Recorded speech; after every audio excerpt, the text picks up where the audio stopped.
Okay, everybody, it's 7 o'clock and we've started mostly on time, 15 seconds late. I think that's not too bad, but I'll improve it as we go through that. I'm Alex, and I hope you guys are enjoying this. This is the office hours. A couple things. Just we usually do a little bit of a work at the beginning to make sure everyone knows what's going on. If you just got here and you're wondering why there's a bunch of people who are on what we call on stage here in the videos. These are folks who got here early. We start at 6, and so they kind of come in and we kind of mill around and generally talk about the same thing we're going to talk about at 7, but slower. And so we all kind of come in early. If you want to do that, just come in early. We start at 6. We kind of stop adding people about 6:45. So just know that if you're here after 6:45, that's Pacific Standard Time, then you probably won't be added into the mix. But you're more than welcome to be here as an attendee, which you are now if you're not on this stage.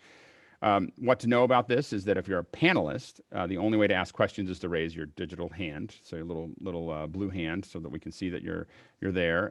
If you are a attendee, the way to ask questions is with the Q&A. If you ask questions in the chat room, we may not see it. So try to use the Q&A tool to to make that happen. And then so that's the way to kind of interact. All questions are welcome.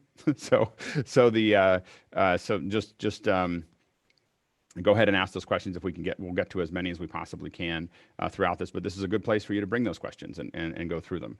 Also, as a note, what's coming up this week. On Thursday, we're going to talk about building kits. So this is building kits for live. So essentially, how do we build small kits with our laptops? How do we build big kits? How do we go all the way up to broadcast trucks? And what makes the difference? And so we're going to talk about that in the second hour. So we do second hours. That's 8 to 9 on Thursday. There is we're here every day at 7. We're really here every day at 6 now, 7 days a week. And then we have either 2 or 3 hours. So it's really not really the second hour anymore. It's the third hour. We do some of these 2 or 3 a week. So we're going to be doing building kits on Thursday. Remember that tomorrow, Wednesday, I will not be here in the morning. I have a production tomorrow, so it will be at night at 8 o'clock at night. You will get an email when I change the webinar to 8. You'll get it to remind you all. Grant has got a big smile on his face, and text it might be like, "Oh, this will be much easier." So anyway, so that we're going to be doing that in the evening on Wednesday. So there won't be anything tomorrow morning. I just want to keep reminding you of that. But there will be something tomorrow night at 8 o'clock. It'll just be 1 hour at 8 o'clock. I'm trying to keep my nonstop status going and not miss a single day. But then we'll be back on Thursday at the regular time at 6 a.m. And again, we have the third hour, 8 to 9, talking about it. We don't broadcast that, so if you're watching us on YouTube, you won't see that. You only see the 7 to 8 hour. Remember that on Saturday, which we're also not broadcasting on YouTube, we have our standard day. We're going to talk about compositing we're going to talk a bit about compositing in general, and also a little bit as it relates to the ATEM switcher. So some hardware switching compositing at 9. So 7 to 9 will be or 6 to 9 will be us just sitting around chit-chatting. And then from 9 to 10, I'll be talking about that.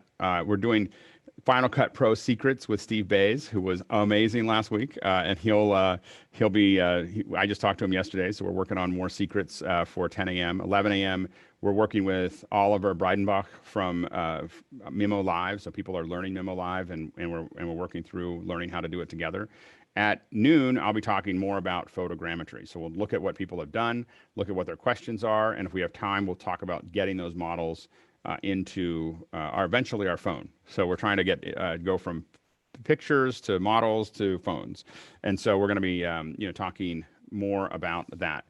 By the way, if you want to join us with the Memo Live, Oliver was kind enough to give us a code. This is very unusual, so you have to sign up and actually use it. I'll put it in the chat room here. I'm not going to put it on YouTube, so if you're on YouTube, it's not going to work. After this week, we're going to stop making this deal available. So if you're going to sign up for it, you need to sign up for it now. And a reminder that if you want to share this with your friends, you can. If you got here from Twitter, you'll see the link. Here is the link here from to everyone. I just put the Zoom link in that you can share with your friends for people to register. We're trying to figure out whether this is going to be something that we do during the little break, the quarantine, or whether it's something that self-sustains, and how many people is going to be a big factor for that. So just decide whether you think it's worth it. So anyway, I think that's pretty much it. And now we're going to go ahead and start jumping into the questions. So let's see here. We said Beauty Bubble asks, does Zoom have a feature where you can take over more than one client page? Also consider a complimentary slide deck for viewers. I don't know. I don't know if you can take over one client pane at once. I think you'd need I'm assuming you're talking about editing, about pushing, doing what Chris is doing for me right now. And if that's the case, I think that you would have to.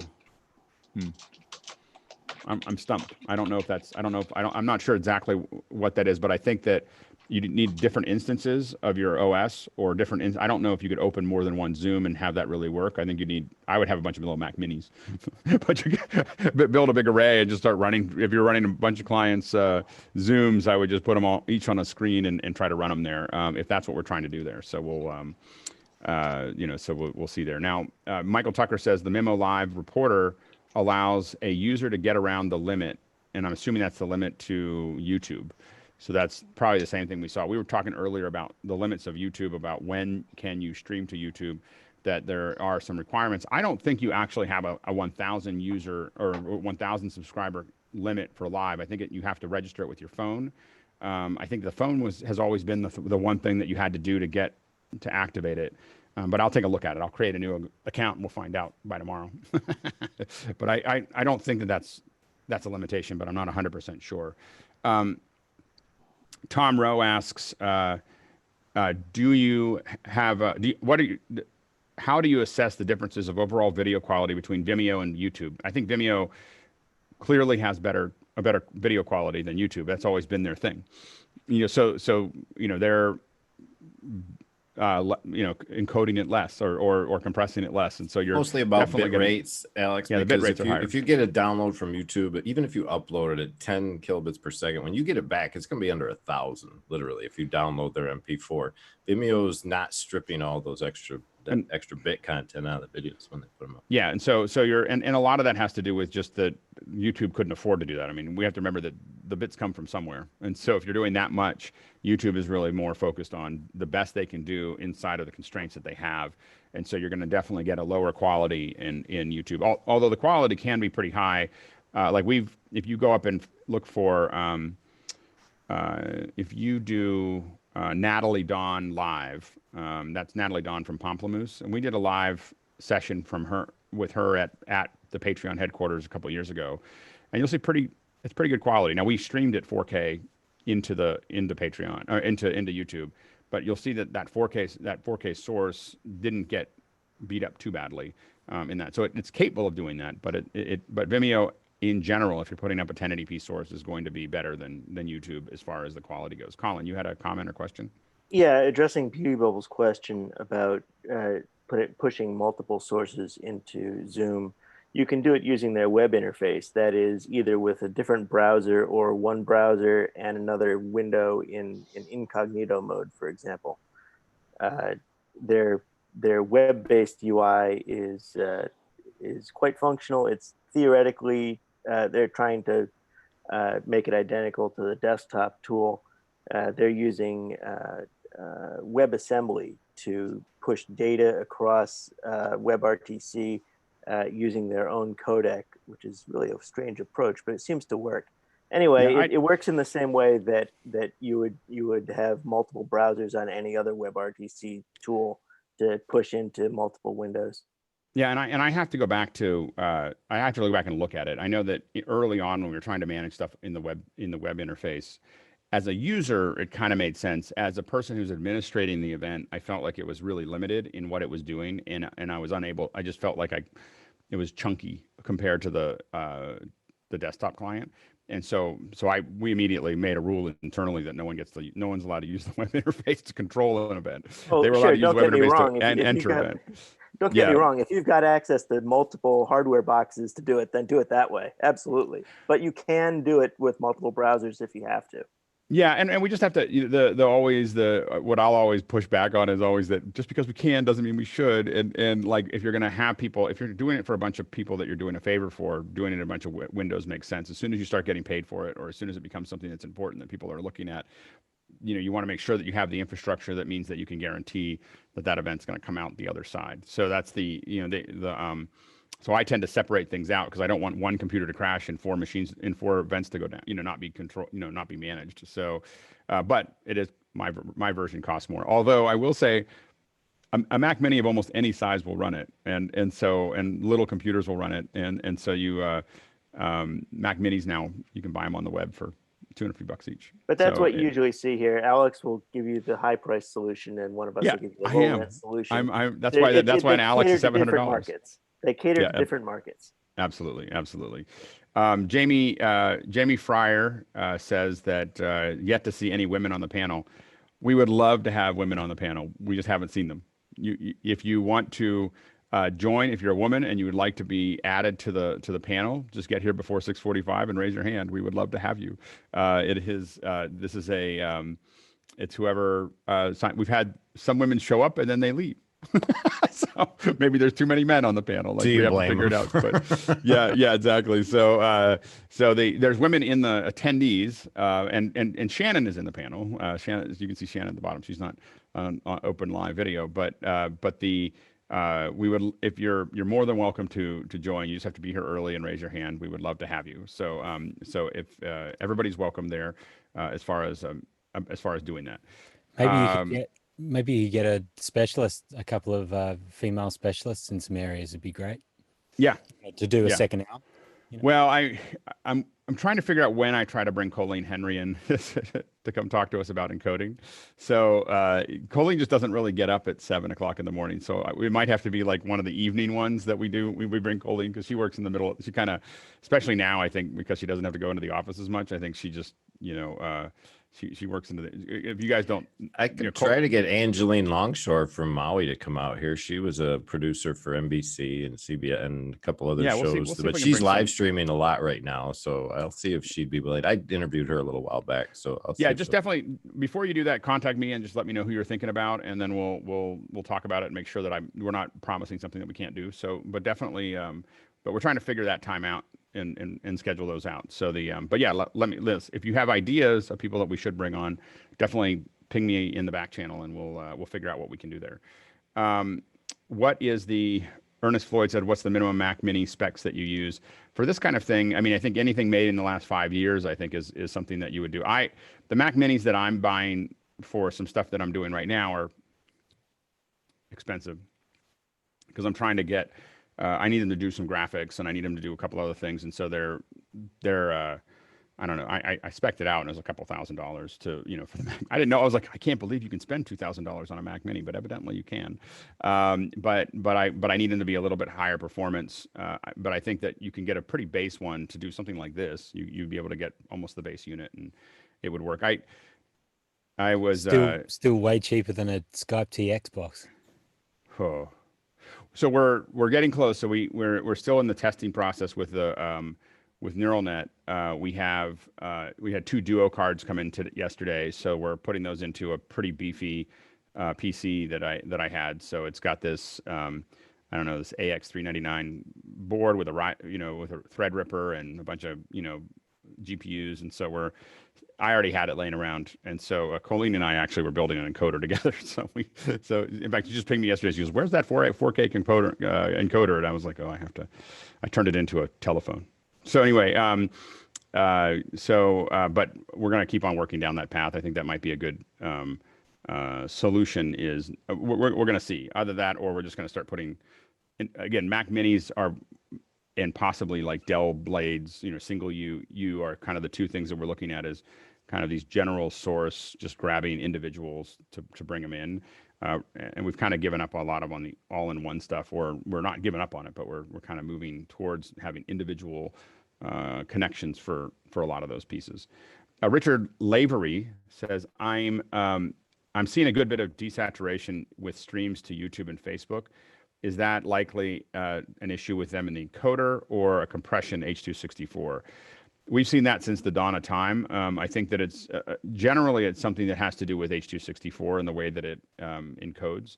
So that has been, we've seen that on most platforms. It doesn't mean it has to be there, but it means that it's the way most people transcode it. So if you do, we've definitely had less of that in an HLS encode that we build the entire ladder, but in a generalized encoding solution, you have to remember that when you're streaming to YouTube or Facebook or most of these other platforms, your raw source that you're sending in, you're sending what we would call a mezzanine in code, mezzanine contribution. So you're not sending the bits that end up in front of the user. You're sending something to an encoder that then transcodes all those into multiple levels of resolutions and bit rates. So when we actually control it, we find that we can get much better quality out of a hardware encoder or a software defined hardware encoder like an Elemental. We're going to get much better encoding. When we do it out of a software encoder like OBS or Wirecast, and I haven't done as much out of Memo Live, so we tend to see a little bit of saturation loss, but we definitely see it as it goes into generalized CDNs like YouTube and Facebook. You're going to see some loss there. And I don't know if there's any way other than making it more saturated, but I think you end up just it kind of gets capped off in some senses. Beju, did you have a comment or question? I wanted to ask about basically making the HLS on your own stack. Is it possible to actually do that anymore with YouTube, or you have to do the cloud transcode with them? Can you send them this different? Yeah, you have to send the cloud. There's no way to use the old way.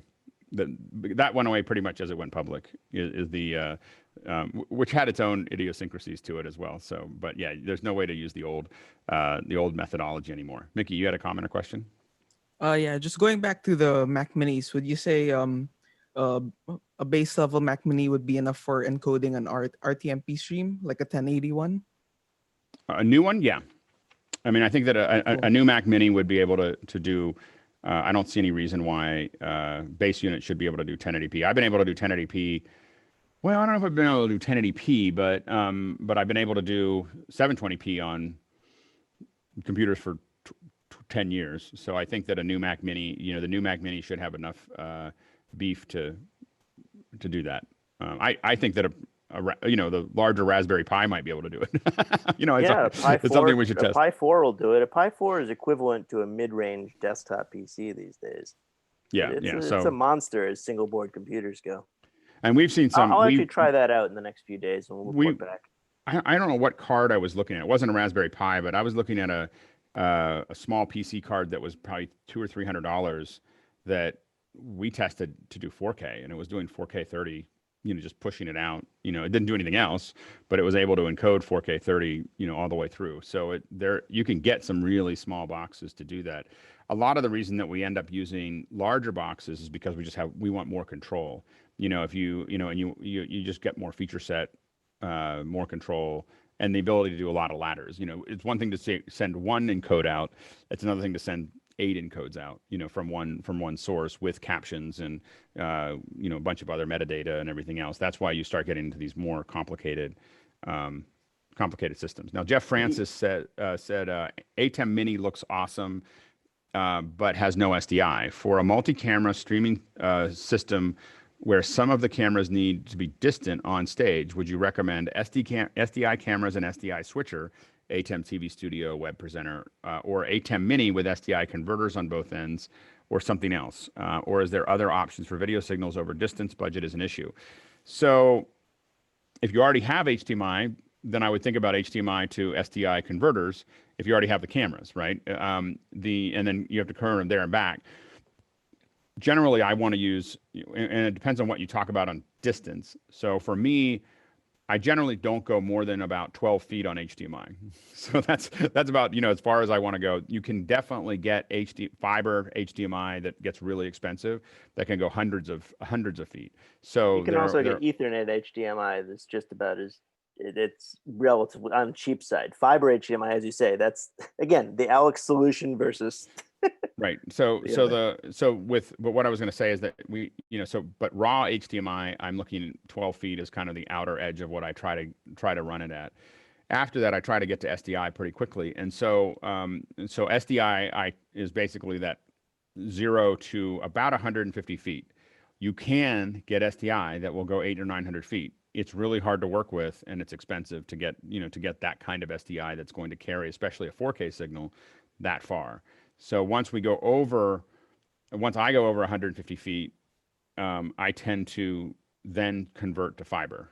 So now I'm going into, I transport via fiber, and we buy the fiber by the roll. And then we terminate them. But you can definitely get big rolls of fiber, and I don't buy. It's cheaper to buy the fiber as like a TAC 12 or a TAC 4, or get a bunch of strands of glass going down that path, because then you get to the other end. Now, the fiber converters have gotten less expensive, but they're still, they're going to add 100 feet or so, as Jeff Francis was asking. Then SDI is fine, and so you should be able to run that. Again, remember that you can get snakes that are 100 feet long as well. So if you have a bunch of stuff that you're trying to get down, especially if you're rolling it up and down all the time. It sometimes is easier to just get a snake that has eight channels in it, and it just kind of splays out, and that can be a little bit easier to work with. Obviously, if you're going to put it in a location that's going to stay there, then you can install it, and then you can use the heavier SDI as well, because you're going to leave it there. But 100 feet is not a hard run even for 4K, as long as you get solid, like the stuff that I was showing earlier. Let's see, I don't know if I have. I don't have any with me, but the thinner stuff that I use doesn't really want to go that far. 50 feet is about as far, 50, 60 feet is about as far as we usually take it. But you can definitely get stuff that's going to go 100 to 150 feet without too much trouble, even at 4K. And we should consider the upgrade options too that would take place with NDI. I'm going to be testing a hardware encoder. I'm just going to say, go ahead.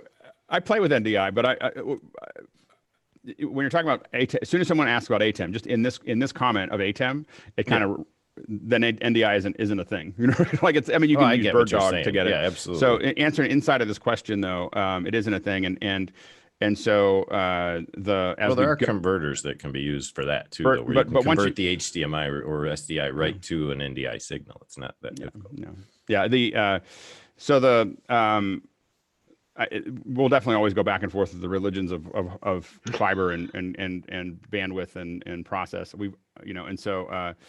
So I'm still, when I'm talking about ATEMs though, I feel like adding NDI is just adding something else I have to deal with. At a 100-foot run, SDI is the easiest way to get back and forth into those things, in my opinion. And again, I lean towards stability, I just want it to work. And so, and I want it to each have their own connections and be able to send 12K uncompressed around. So, I mean, that's what I think about in that process. So, so anyway, with the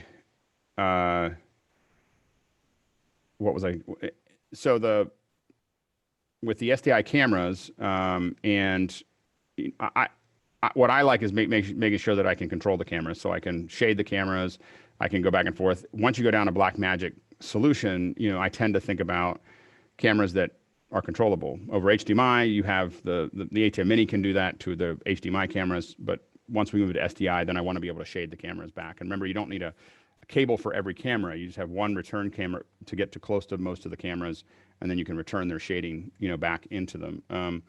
And so, anyway, so that's the kind of way that we would approach that. The way I would approach it, not we. Some people would use NDI.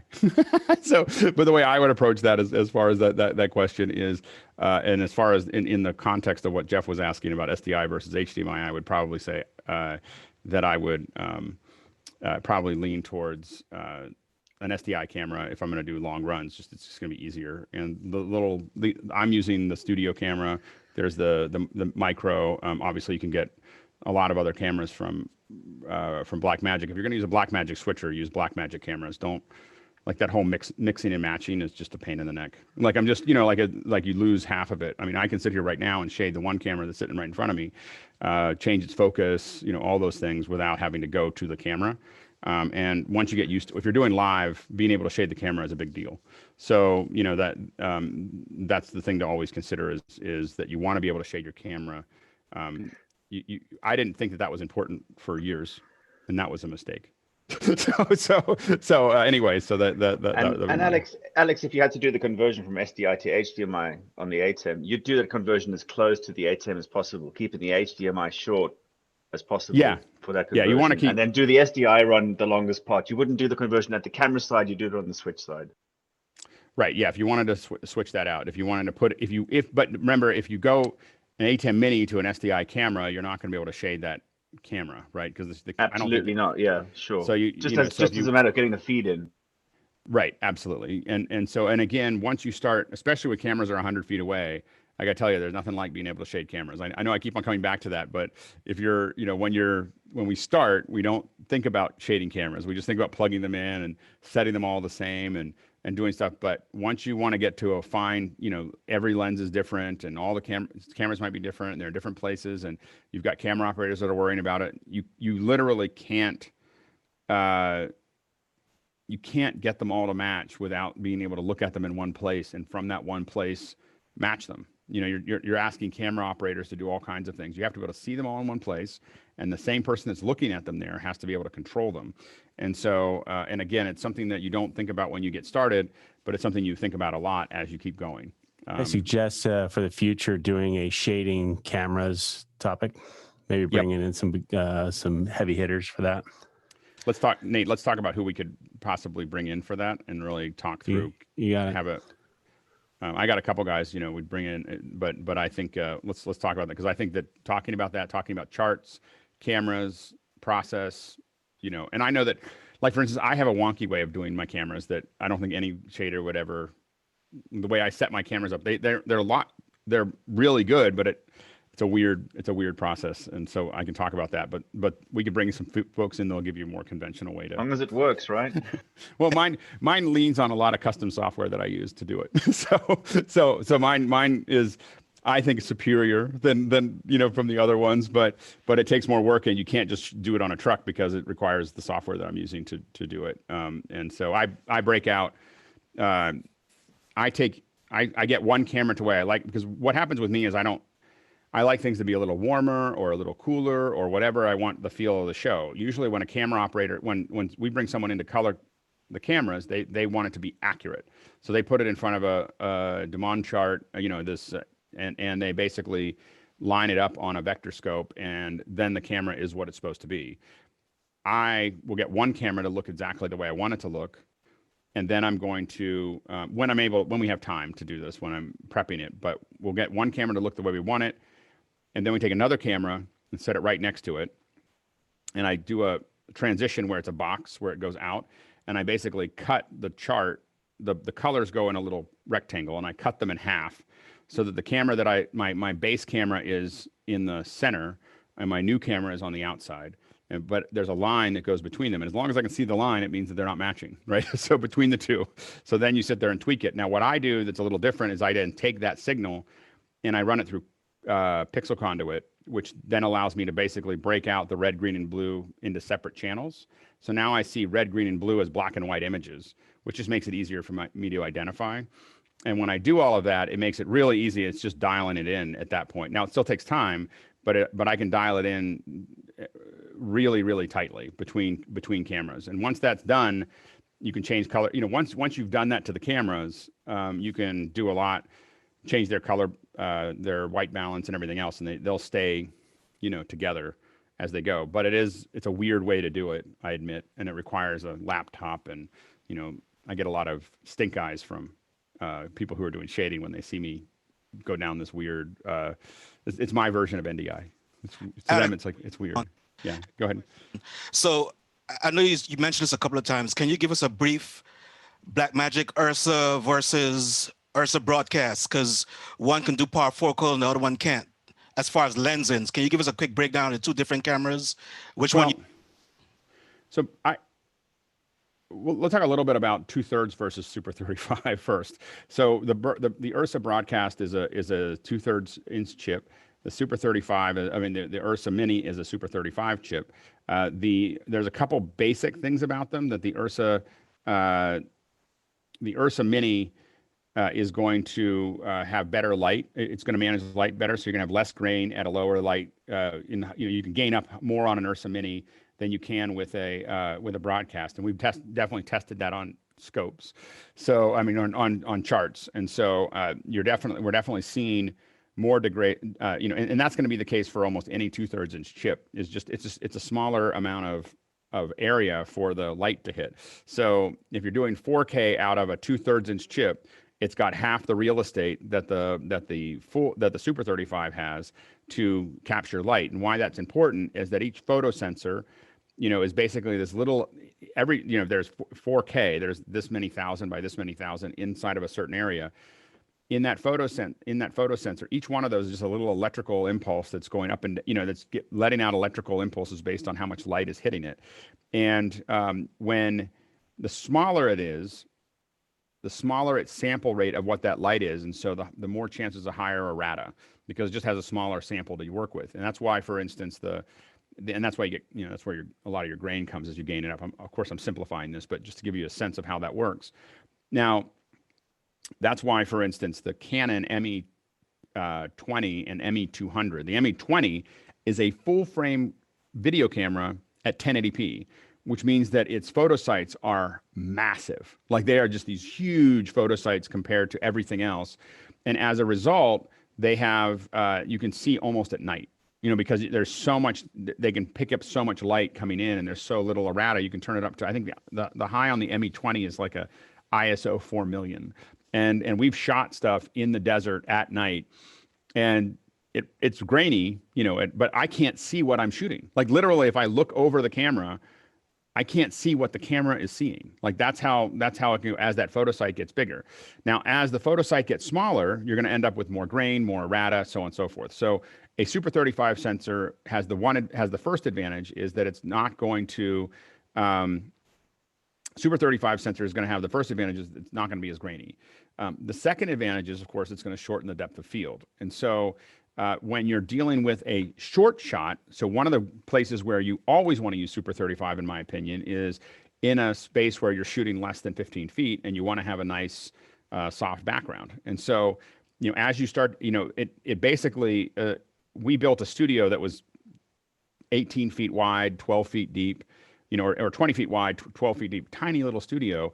It looked great because I was using Super 35 sensors. It essentially made the studio, the feel for the viewer, made the studio twice as big because the background is a lot softer in that process. And so that short depth of field really gives you that advantage. And my opinion is, especially when you're looking at it on a phone, that short depth of field really makes it more palatable to look at because it's just a small amount of information there. And so anyway, so the Super 35 will give you that short depth of field where the Super 35 breaks down. And Jem, I'm going to come to you in a second to fill in the gaps that I'm skipping over.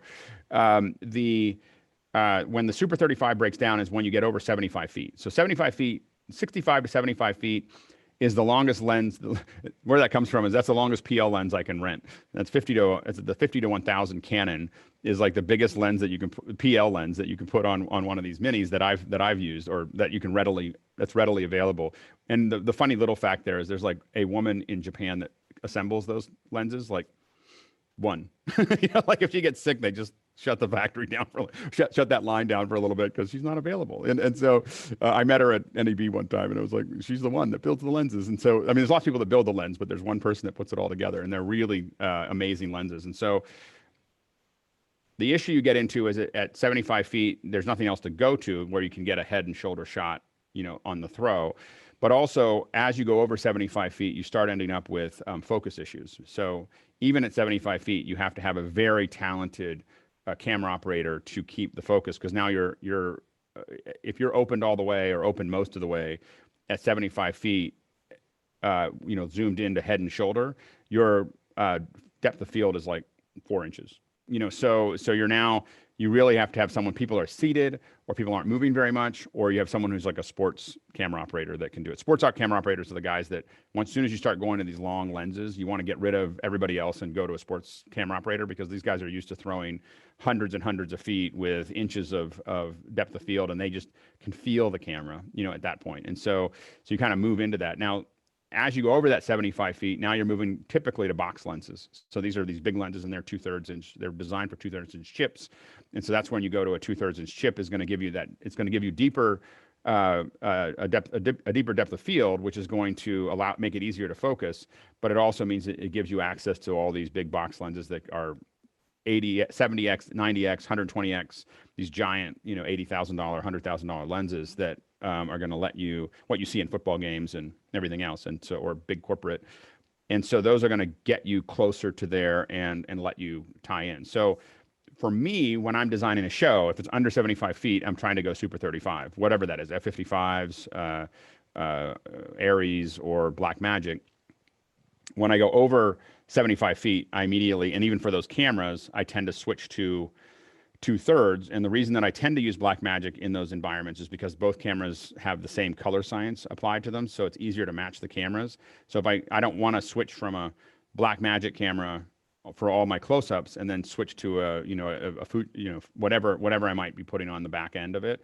And so I'd rather a Sony or whatever. And that means I'm going to have to try to match two different color sciences, which is totally doable, but more difficult. So that, and I can't shade the back ones in the same way I shade the front ones, and it just becomes this thing. So that's why it's one of the many reasons that we've and then we also will use the micros as high and wide shots for crowds, where we just kind of stick them up places and point them down, and we put cheap lenses on them that are totally or not cheap, but cheaper, that are just remote control. We can zoom and focus and everything else. Then we put them up high. And so having all of them be this one ecosystem makes it easier for us to manage.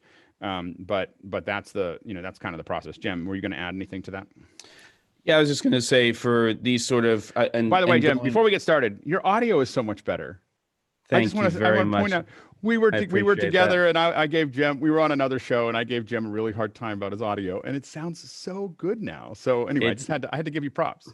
It's not quite there, but I'm working on it. So there's a Jim lot of already sound. looks amazing. Like his setup and his camera and everything else is amazing. And the last time we were on together on a show, I was like, it's great, but the audio, and you fixed it. So what did you do before? And then we'll go back to the camera. Oh, I just a lot of sound blankets inside of here. Mic closer to me. It's a small room that I basically took over for lockdown. Yeah. And I'm still dialing it in, but I'm a lot happier now than I was before. No, sure. It looks and sounds great. And anyway, so go ahead back to your. So I mean, first and foremost, it's operators, right? So it doesn't matter what we're talking about when it comes to cameras. When we're doing, even for me, I've done a lot of these poor man, non-Alex, TED style events where we're doing at least 4 cameras, and so good operators are going to make all the difference in the world, especially when you've got somebody up on a spider pod with a long lens, even if it's 2/3 inch and they need to follow people. They need to know how to shoot that stuff. They need to anticipate movement. But for me, the big changeover was keeping those smaller chip cameras in the back of the house, and then switching over to a larger Super 35 millimeter sensor for the camera where you're getting all the audience reaction shots. Because generally that light spill that's on the audience is relatively low. And we just weren't getting really good usable footage. Plus, we weren't getting that nice selective focus. We weren't getting that shallow depth of field.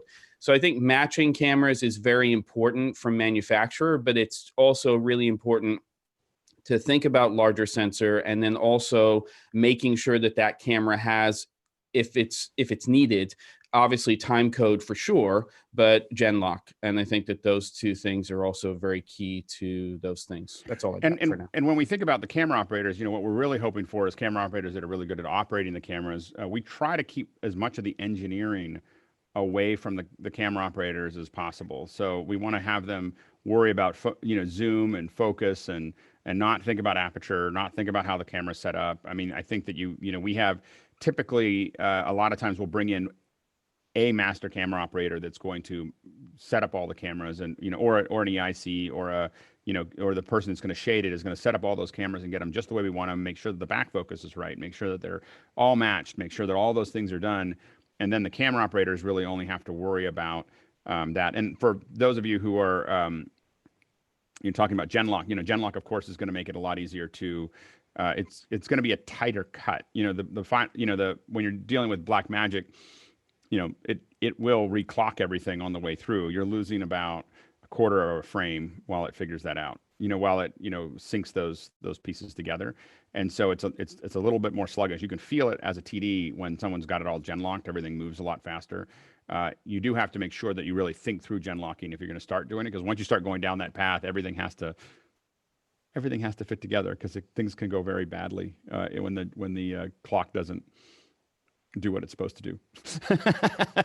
So if you want to see a really bad example of it, go search Republican National Convention 360, and you'll see what happens when a Genlock goes wrong. You just got to scroll through until you see half the screen turn black. So anyway, you don't see that in the broadcast, but you do see it in the 360. So so that's a Genlock error that probably shouldn't have talked about. So anyway, we were just shooting the 360. I had nothing to do with the screen. So Philip Martin said, "Hey Alex, when bringing Zoom into OBS via window capture, there is a significant audio-video sync issue. Would hosting the Zoom in a Mini and then bringing it over to the streaming Mac help here?" One thing I would say in general is when you're live streaming, whatever you're doing, you want to have independent control over the sync. Basically, you have to have audio delay. You have to have the ability to do audio delay in anything that you're doing live. So you just want to make sure that as you work on those things, that you have that ability. The software should have the ability, or you should have it going through a device that gives you that ability, but you always want to be able to resync your audio. And typically your audio is going to go through faster than your video. So your video gets slowed down in lots of places through encoding, through different devices. And so generally the video is lagging behind the audio. If the video is ahead of the audio, that's a much more complex process to fix. And we've had that happen occasionally. It's pretty unusual though. Generally what happens is that your audio is going to be anywhere from a couple, tens of milliseconds to hundreds of milliseconds to in some cases, we've had it as much as a second or two. The audio is coming in before the video. When we're doing like 360 stitching, we've had the audio come through at 1500 milliseconds ahead. And so those are things that we have to kind of, figure out in that process. So anyway, so those are you want to have that independent control. I don't know exactly how to fix what you're saying there, but I will say that the fix to all of those things is to have an ability to control your audio sync and to be able to tie that back together. Does anyone have any other comments about that? No. George, you had a comment or question?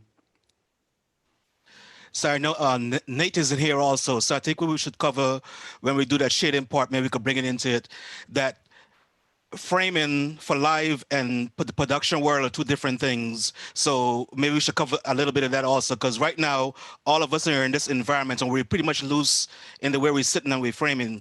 A lot of times when I'm doing live streams from home here, you might not be able to get your talent to be right up in the screen so you could do that vertical shot, whatever the case may be. When you have someone sitting all the way back here, it's hard for you to really fill that frame. So I think we need to touch on that a little bit, as far as framing for live and the production world. Yep.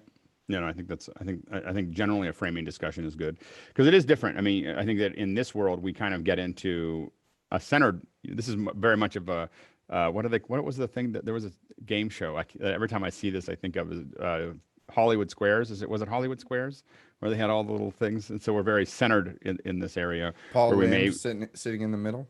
Yeah, exactly. I think most of us are old enough to remember Hollywood Squares.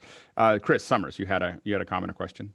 Yeah, thank you, Alex. I was just loved your explanation of sensor sizes and how you achieved focus challenges by changing sensor sizes. And I know, like from my side, with large format has exploded, large format sensors.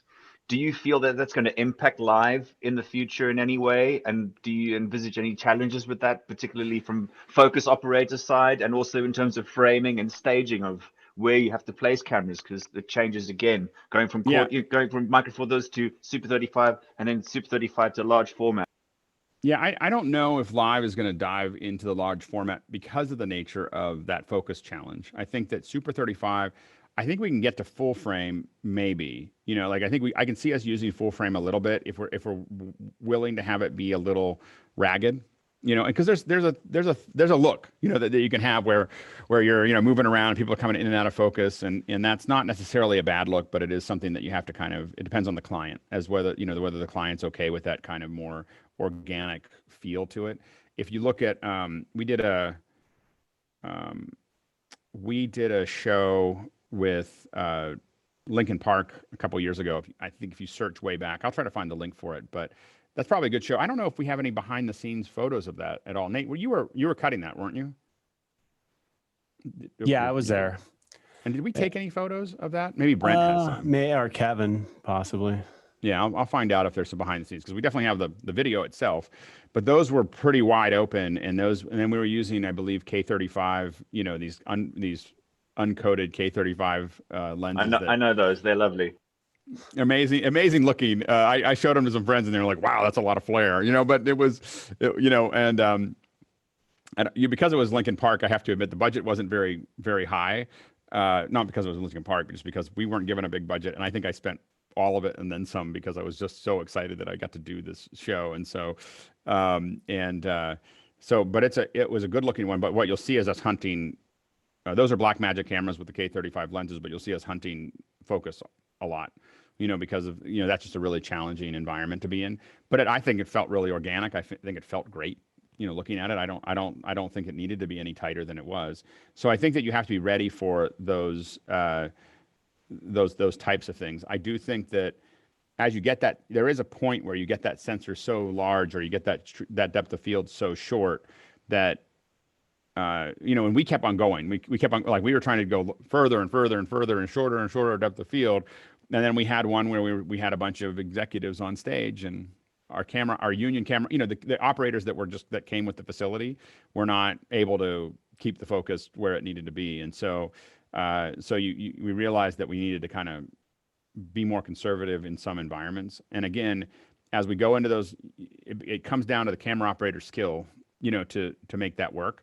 And those you can't just find them. I mean, these guys are people who work on sports pretty much. I don't know anybody else that can do, like, can really do that short depth of field, fast. Yeah, you're getting these guys that are just monsters, you know. Yeah, but also in sports, the philosophy is different. They go with smaller sensors to help that, because your eye doesn't have that same shallow depth of field, and so live sports, they, you know, they'll give them a closed aperture, and as they want as much depth of field as possible. They wanted, but the other thing you look at it though is even with that, they're throwing 400 feet or something. Yeah. So that depth of field is still like tiny. Still goes down to nothing. Yeah. Especially when you have an athlete moving at you at full clip, or a car, or anything, you know, it's just amazing how well those guys can rack it. I mean, that's the thing to remember, is that when you're looking at those things, is that when you're looking at one of those events, when someone's running in to catch the ball, what you're not thinking about as a viewer is the fact that there is somebody following that focus along, and it's a single operator. It's not like there's a focus pooler.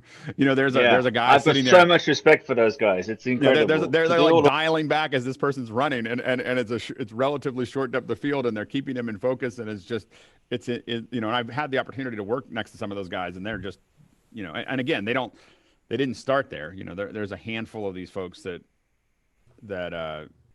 you know, that do that. The end zone camera in a football game, under the basket in basketball, or following a golf tee shot are like, that's like, the bar. You well, can and then follow the camera a operators, golf ball through the sky to the green. It's crazy. The worst thing I had, I was talking to a camera operator that's in golf at the Open, which is in, not the Open. The U.S. Open is the U.S. Open, and the Open is in Scotland, or in the U.K. And I get a lot of grief about saying the British Open, because they're like, it is the Open, you know, like, you know. So anyway, they have these long masts that are super tall, hundreds of feet high, and these camera operators get up there and they're shooting down on these high shots. So it's not like there's no drone, there's no whatever. There's camera operators sitting up in these giant things, and it takes a long time to go up and down. And I did ask them, I was like, so what happens if, you had too much water? Like if you drank too much water when you get up there, what happens? He goes, oh, I don't think it really hits the ground. I was just like, I'm not going anywhere near that. He said it atomizes before it gets to the ground. And I was like, okay, I didn't need to know that.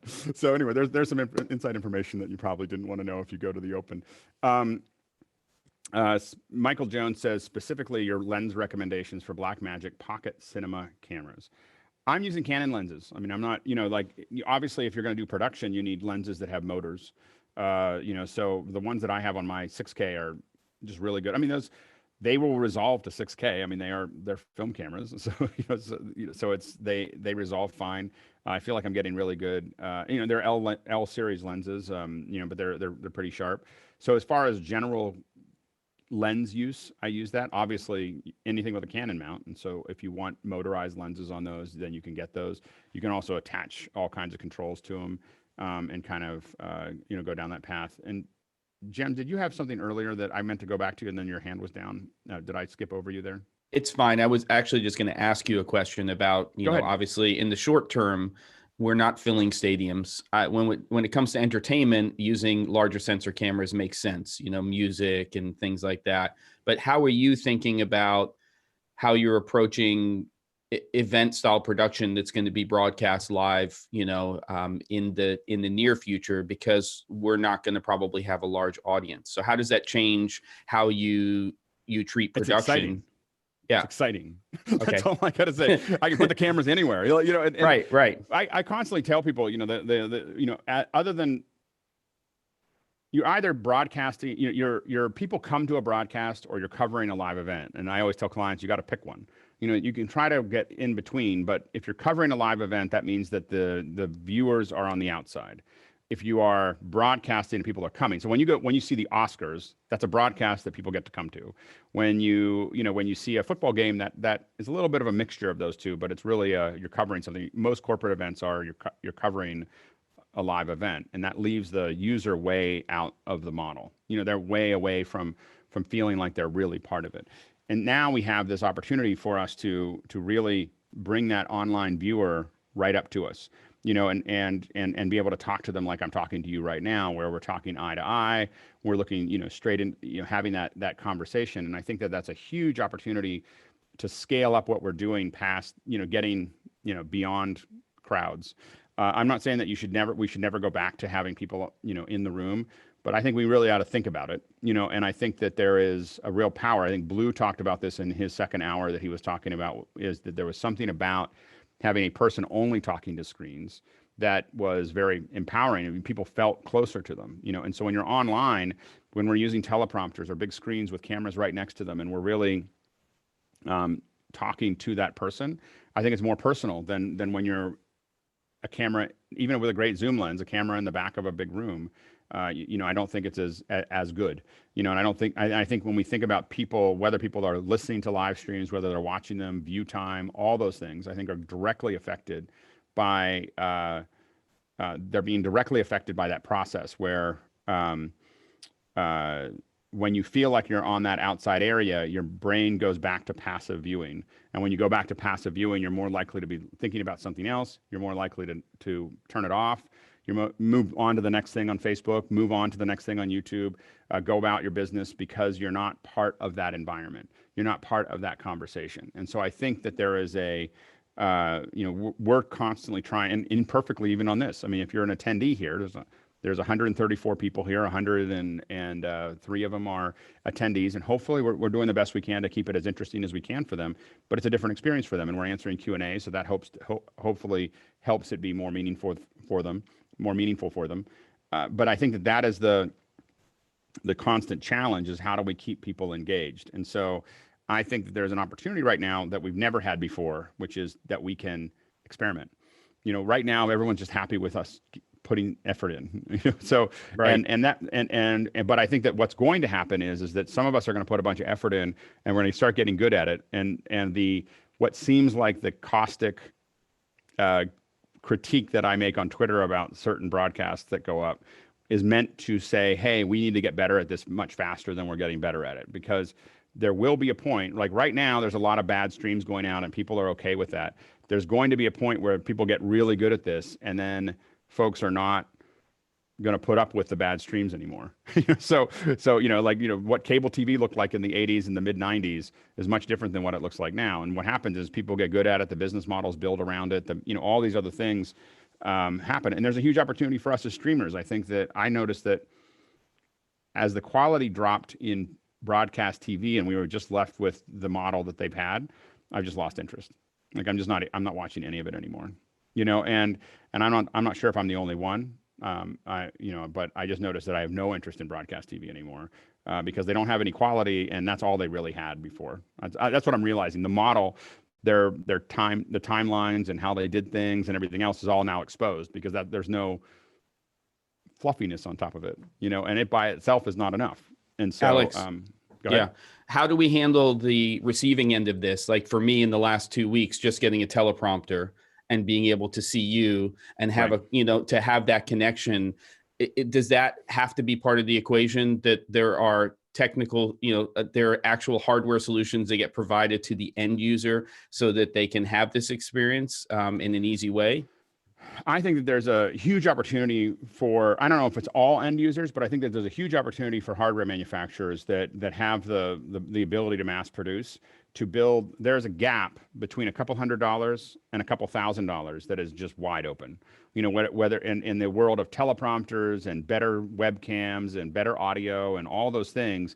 And I think that this whole issue has exposed this huge gap, where there's a bunch of us that professionally buy a bunch of hardware that just makes it go away. Then there's a bunch of stuff that's just okay on the low end, and mixing all of those together, like for instance, a teleprompter that has a really good webcam that also has audio, maybe has an audio Bluetooth or whatever that'll connect to the Rode or have its own wireless, or some kind of standard that it just follows, so anybody can build a wireless mic or a headset mic or whatever, would be huge. And if you could do that for $400, that's what we've been watching. $600. Yeah, we've been watching that happen over the last 7 years, Alex. It's something that we all started on webcams. The C920 was the workhorse of the live stream environment for several years.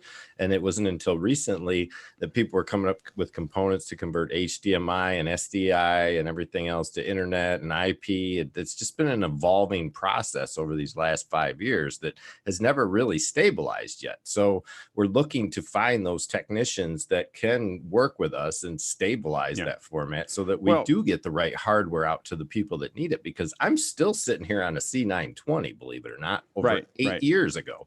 And it's just the fact that it works. It does what it needs to. So and Logitech is really owns this market as far as I'm concerned. I don't see anybody else making webcams that we would want to use. And it's a mixture of the quarter 20 mount, a better sensor, but I think that there's a huge opportunity for other people to do it.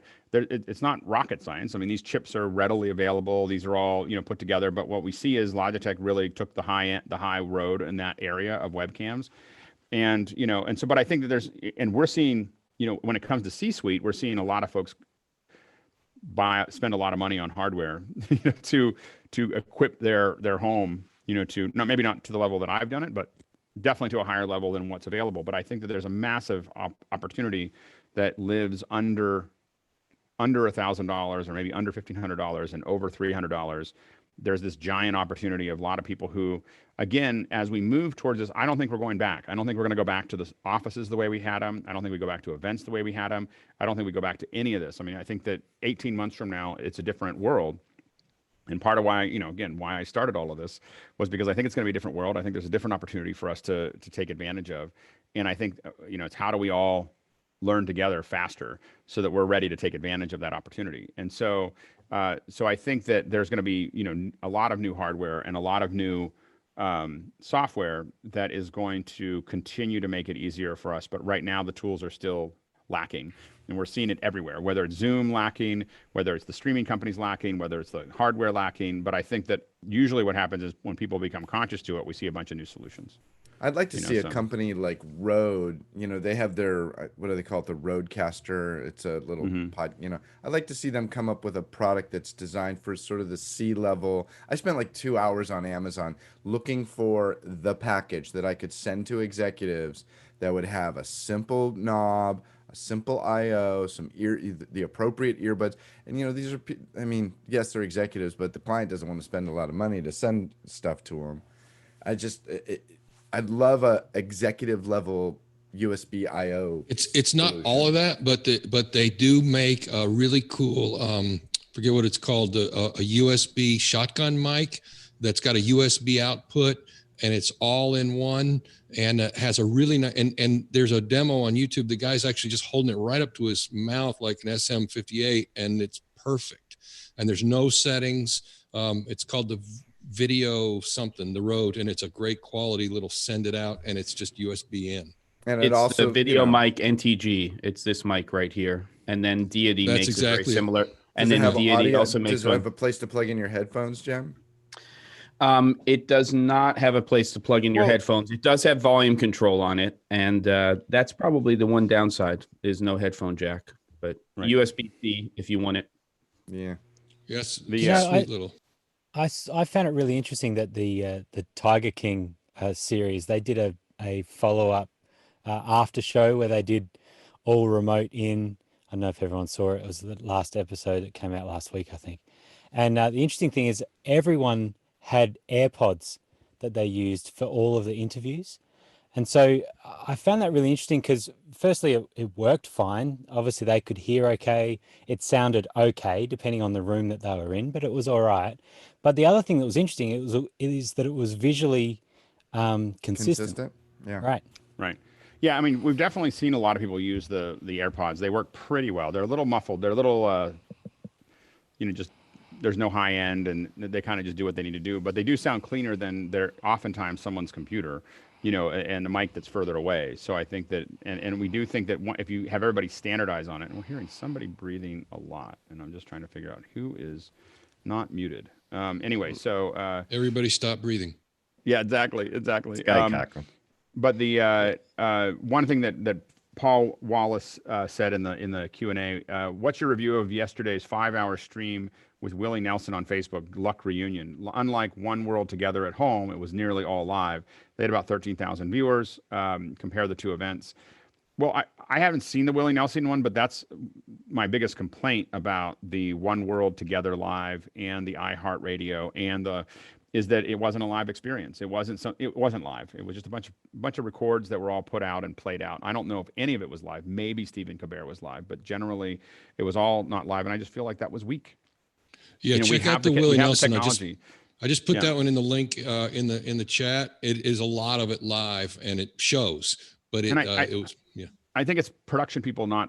The reason I'm so hard about it is that it's people who should know better but they just don't understand. What I'm pushing at is they just don't understand how important it is to have this visceral, like, we're all here actually together. At home together is not, those artists are not at home together with you. They're just doing their thing. And if they were answering questions and interacting with you and interacting with the audience and interacting with live comments, and we found ways to tie that audience in, it's just an entirely different experience. And also most of these are not very global with all of them. And there's an opportunity right now, a huge opportunity right now to do incredible events that are global, that are live, that are visceral, and we're just not seeing any of it. So when I'm rough online about it, it's just because I'm just trying to goat people forward to, like, hey, let's do something that actually makes a difference and moves the needle. These are just a bunch of shows that someone came up with and sold.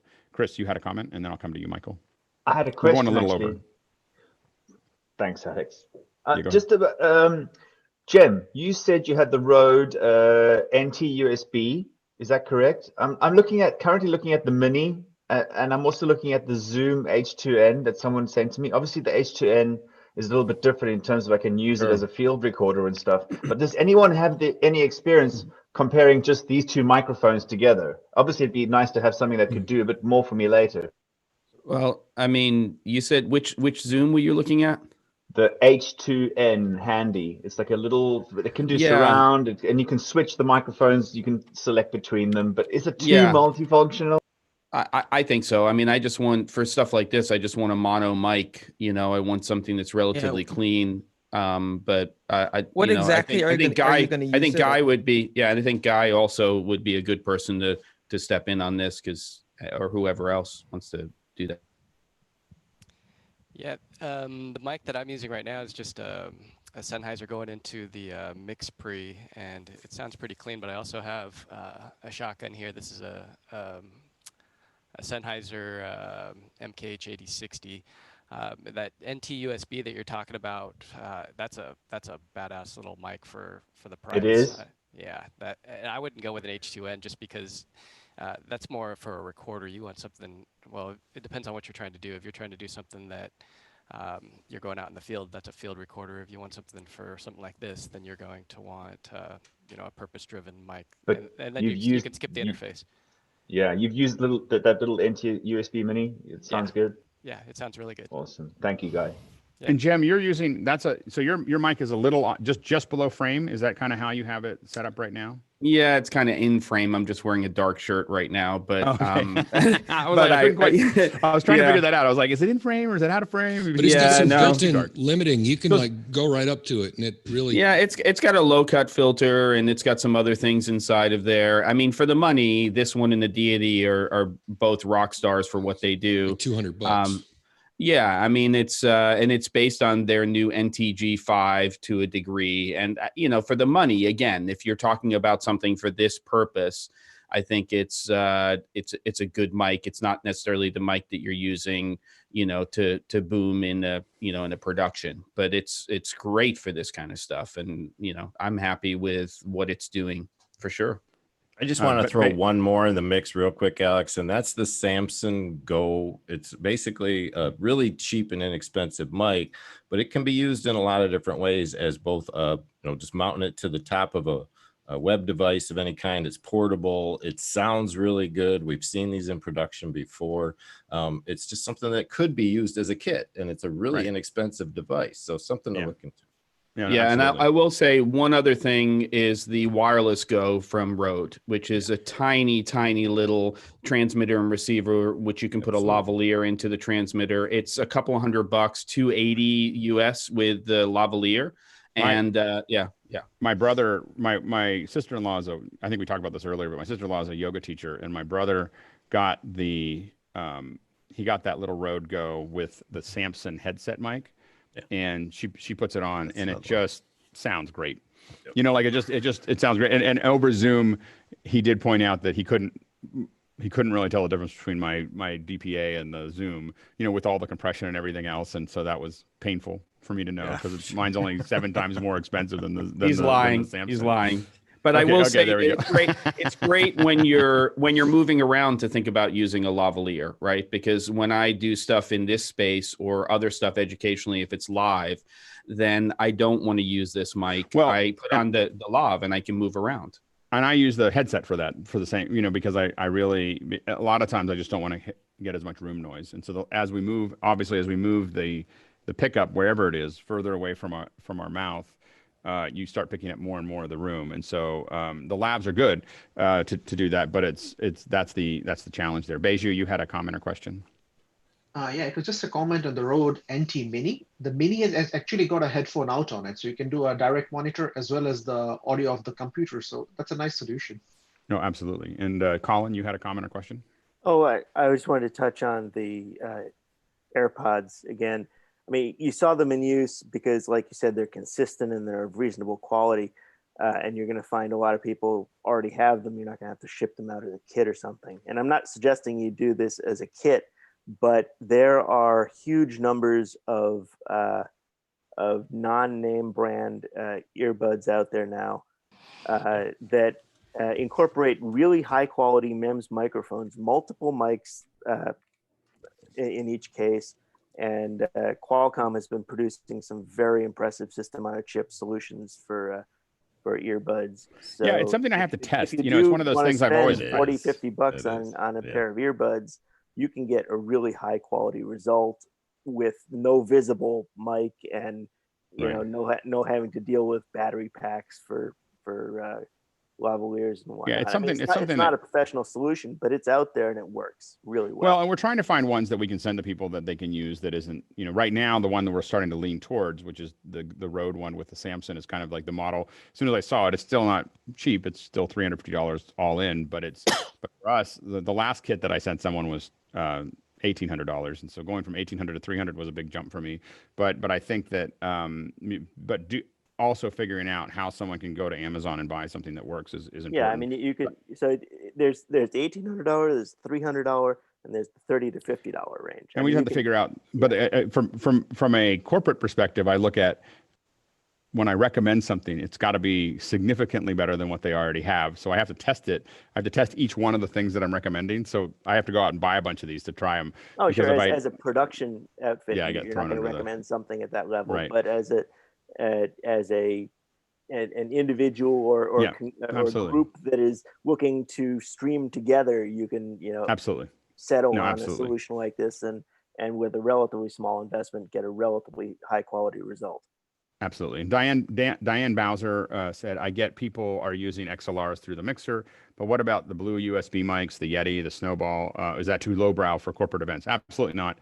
Now, the problem right now with the Blues is that you can't buy them. They're hard to find right now because they're so good. We've used the Yetis for a lot of things as far as that process goes, and those were part of our kits for a long time. And they sound good. I find that the Snowball mic has a tendency to overmodulate really badly. So when it overmodulates, it just crumples. The audio is very bad if it gets too much in there. But I think that the Blue or the Yeti mics, and there's a couple smaller ones that I haven't played with that they make, the Nano, and a couple other ones that I'm hoping to test. And Carl Guest had the same question there. I think the Yeti ones sound really good. You can get them just out of the frame. But when you get them into frame, if you allow them to be in frame, they sound amazing. When you get them just out of frame, you just need to make sure. A lot of it has to do with your room as well. If your room's got a lot of soft areas around it, and again, my room is just moving blankets. Jem's is moving blankets, so you can do a lot of things that are out there. Nate, if you look at behind here, he's got some real diffusion and a little lighting for the diffusion, which is really nice. I like that. I like what you've done there. And so, but that's kind of a standard wall diffusion that you might put into a system. You can get away with a lot on a mic depending on the quality of your room. So how many hard surfaces? You want to think about every hard surface in your room as a mirror for audio. So the harder the surface, the more of a mirror it is, and so it's reflecting that audio back. So one of the things that I'm doing in this room is I've rotated my entire space about 15 degrees so that I'm not hitting any of these surfaces directly, or they'll come right back. And then I have moving blankets everywhere. So I'm kind of doing a couple different things. Yeah, another really good thing we should touch on with people who are new to all this is dynamic versus condenser mics. There's going to have to be some talk about that because a lot of people don't understand the differences in the way they pick up audio. So it would really be a good, quick run through for a half hour to get people to understand. Well, probably an hour. There's probably a second hour just on talking about different kinds of mics, just kind of going through that and bringing that, because I think that all of those, they all have their own little idiosyncrasies there. Hey, Alex. Yep. I just wanted to quickly add to your sound blanket thing. I got sound blankets. Actually, I got them from Guy at DVE store, but they're black on one side, white on the other. So we also have to think about camera. We have to think about lighting. And if you just take regular sound blankets and put them up, they're just going to suck up all that light. So I have the white side facing in. So I have a neutral white that I can bounce light off of, and it gives me some more control, or I could use the black side and then it becomes neg fill. So that's important to think about too. Absolutely. And mine are all black and white as well. So I did the same thing. I chose black and white specifically because I wanted to be able to know that I can control light. What you don't want to do is the blue is going to create all kinds of, if you get a standard blue one or purple one or green one or red one, those are all going to be more problematic, for you as you move forward. MJ, you had a comment or question? Maybe not. Maybe we lost it. Hey, there was a question that got thumbs up, and I think it moved off of your screen, but the AWS Elemental link that came out yesterday, have you checked that out at all? I've been telling folks not to buy anything until something came out. So the AWS link here. Let's see here. Let me open it up here. I didn't know just when they were dropped it going in to the talk chat. about that. Yeah, there we go. So anyway, so yeah, the AWS link is going to be massive. So this is the thing I've been telling everyone to wait for. And so the AWS link is basically a link that takes you to the Elemental Cloud. So so what you have here is that you can, for $1,000, you can do, I believe it'll do, I'm not sure if I'm allowed to say what it can do. It's 1080p 60. We'll just say it's 1080p 60. I'm just looking at what it what it says here. But it's 1080 60, and it'll put it into the cloud. Now you're going to be using, now it's using a Zixi backend, and it basically just takes you to takes you into the Elemental Cloud, and it's into Media Live. It's amazing. Now you're talking about being able to just push it into AWS, and then from AWS reroute it wherever you want to reroute it. You're going to be able to work in pretty challenging source locations. And it really gives you, in my opinion, there is some, one of the challenges that you have with the link is that it is a, you're going to have, there's some small incremental costs that you'll incur by going through, and a little bit of complexity by going into the cloud, in that process. So that is that's the challenge there. But if you're going to YouTube, I mean, we're talking about dollars, to go to YouTube for an hour, because you're not spending that many bits, as you go out. So if you're just using this to get to YouTube or Facebook, but what's really powerful is being able to send it into the cloud, and then be able to distribute it to lots of places, and be able to do all the routing and everything else you need to in the cloud. We've been testing on other elementals, larger elementals, which we haven't tested the link into this full service yet, but imagine being able to take 8 languages or 6 languages, let's say the UN6, push it into the cloud with all those languages, and then in the cloud, and we've done this with 14 languages, where you split it all out and you're sending it to 14 YouTube channels, 14 Facebook channels, all in their own languages, and you're stripping out those as you go through them.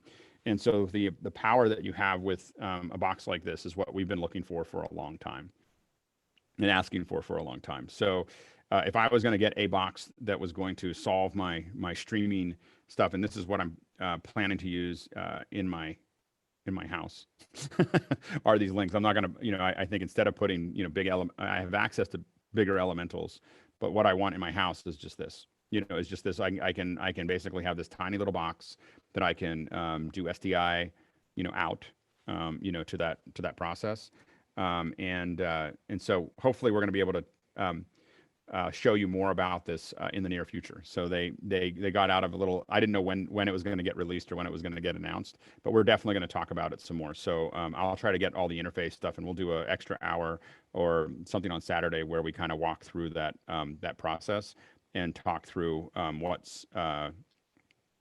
it works, how to use it, how to turn it on.